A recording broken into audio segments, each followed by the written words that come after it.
ఓం శ్రీమాత్రే నమః. ఈరోజు దేవీ భాగవతంలోని బ్రహ్మకృత గుణతత్వ నిరూపణం గురించి తెలుసుకుందాము. నారద మహర్షి నిర్గుణ స్వరూపము కంటికి కనిపించదు, యదృశ్యము తన్నశ్యము కనుక అది అరూపము.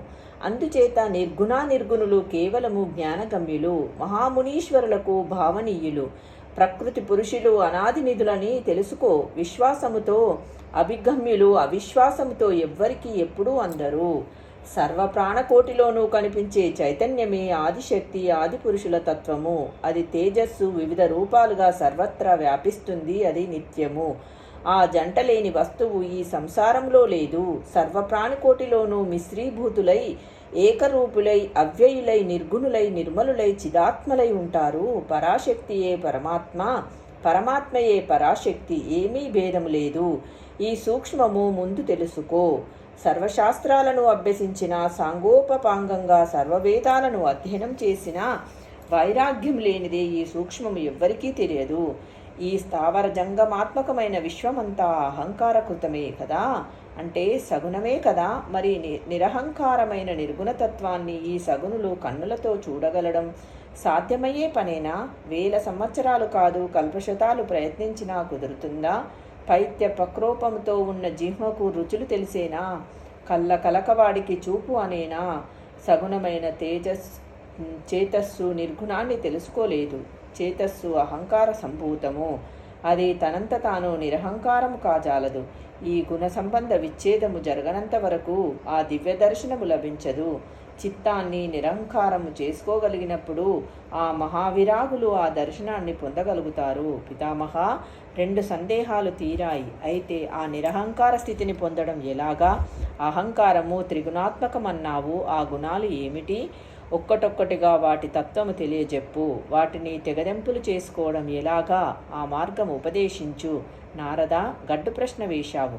నీ జిజ్ఞాసకు మెచ్చి వివరిస్తున్నాను, ఆలకించు. సర్వరజస్తమో గుణాలు మూడింటికి 3 శక్తులున్నాయి. సాత్వికానిది జ్ఞానశక్తి, రాజసానిది క్రియాశక్తి, తామసానిది ద్రవ్యశక్తి. అవి చేసే పనులు ఏమిటో, ఎలా ఉంటాయో తెలుసుకో. తామసమైన ద్రవ్యశక్తి నుంచి శబ్దస్పర్శ రూపరస గంధాలు అనే తన్మాత్రలు సముద్భవిస్తాయి. వీటిలో శబ్దగుణకము ఆకాశము, స్పర్శగుణము వాయువుది, రూపం అగ్నిది, జలము రసగుణకము, పృథ్వీది గంధగుణము, ద్రవ్యశక్తులు ఈ 10ంటికి తామస్వర్గమని పేరు. రాజసమైన క్రియాశక్తి నుంచి శ్రోత్రత్వగ్రసనాచక్షురాఘ్రాణాలు 5 ఇంద్రియాలు ఆవిర్భవిస్తాయి. ఇవి జ్ఞానేంద్రియాలు, కర్మేంద్రియాలు. మరొక 5 ఉన్నాయి.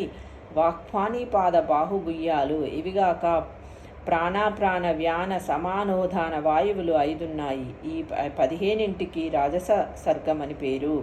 క్రియాశక్తిమయాలైన ఇవి సాధనాలు. చితనువృత్తి వీటికి ఉపాదానము. సాత్వికమైన జ్ఞానశక్తి నుంచి దిక్కులు, వాయువు, సూర్యుడు, వరుణుడు, అశ్వినులు ఆవిర్భవించారు. వీరు జ్ఞానేంద్రియాలకు అధిష్టాన దేవతలు.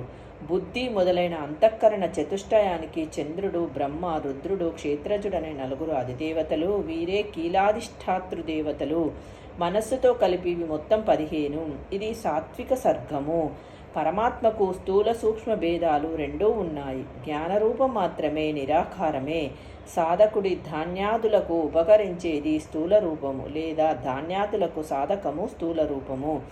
పైన పేర్కొన్న తామస రాజస సర్గాల సంపర్కంతో స్థూల శరీరం ఏర్పడుతుంది. అంటే పంచతన్మత్రలు, దశేంద్రియాలు, పంచప్రాణాల సంసర్గము. దీనిని పంచీకరణము అంటారు. అది తెలిస్తే భూత సముద్భవ తత్వమంతా నీకు బోధపడుతుంది.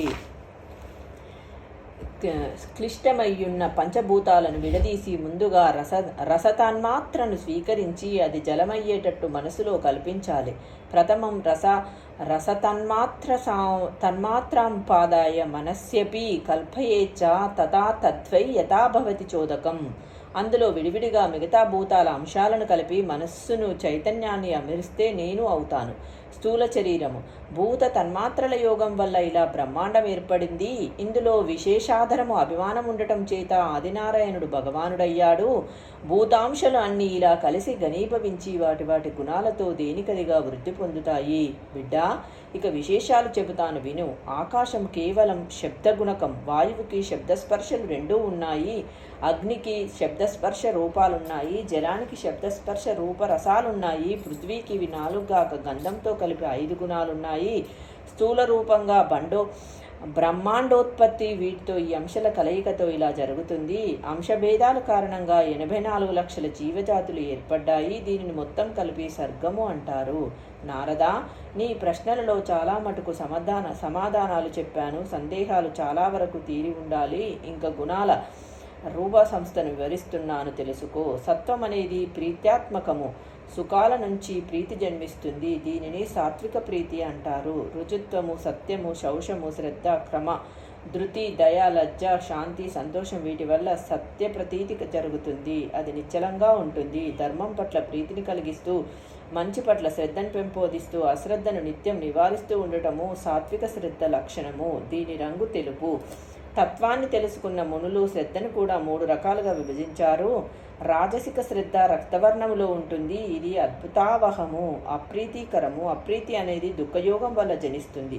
ద్వేషము, ద్రోహము, మాత్సర్యము, స్తంభము, ఉత్కంఠ, నిద్ర ఇత్యాదుల వల్ల రాజస ప్రతీతి జరుగుతుంది. మానము, మధము, గర్వము ఇవన్నీ దాని యొక్క లక్షణాలు. ఇక 3వది తామసిక శ్రద్ధ ఎలా ఉంటుందంటే దాని రంగు నల్లటి నలుపు, మోహాన్ని, విషాదాన్ని కలిగిస్తుంది. అలసత్వము, అజ్ఞానము, నిద్ర, ధైన్యము, భయము, వివాదశీలము, కార్పణ్యము, కుటిలత్వము, రోషము, వైషమ్యము, అతినాస్తిక్యము, పరదోషానుదర్శనము వీటి వల్ల తామస ప్రతీతి జరుగుతుంది. పరులకు తాపాన్ని కలిగించడం దీని యొక్క ప్రధాన లక్షణము. ఈ మూడింటిలో సత్వాన్ని ప్రకాశింపజేయాలి, రజోగుణాన్ని నియంత్రించాలి, తమోగుణాన్ని సంహరించుకోవాలి. ఇది శుభం కోరుకునేవారు తప్పకుండా చెయ్యాలి అని భావము. ఓం శ్రీమాత్రే నమః. రేపటి వీడియోలో గుణత్రయ సాంగత్యం గురించి తెలుసుకుందాము.